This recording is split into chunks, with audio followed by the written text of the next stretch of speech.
આજે એલિવેશનની સ્ટાઇલ લગાડવાની છે ને એની પેલા આવી ગઈ ચા. તો પેલા છડા ફટાફટ ચા પી લો. પીને પછી પાછો લાગી ગયો કામે. એલિવેશન પૂરું થઈ ગયું ને આ ભાઈને હવે સંજાપ લગાડવામાં મદદ કરું. આ છે હીરાકણી ને આ છે લાદી.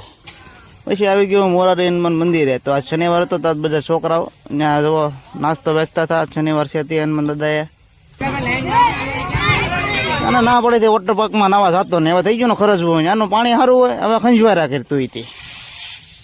પછી આવી ગયો ઓફિસે. આટલી ગરમી છે પંખો ફરજ પવન ન થાવતો મરી ગયા હો ભાઈ ગરમીને. આમાં નેટે પૂરું થઈ ગયું. આ ફોને શું કામનો મેં કહી ગયો હા ભાઈ તો એના પ્રેમમાં પાગલ થઈ ગયા. લે હાલે આને તો ગરમી નથી લાગતી. નાના કેસામાં દવા કાઢવા મોંઘા પડે ને શેઠનો એમ રાખે. શેઠની ખુરશીએ બેઠો હોય ગમે ત્યારે જવો તમે. પછી કાઢ્યું સોડાનું મશીન. તો ગરમીની પછી સોડા પીધી મજા આવી ગઈ હો ભાઈ. એ ઘરે આવીને જોઈ તો બરફની બહાટી બોલે ગરમીમાં.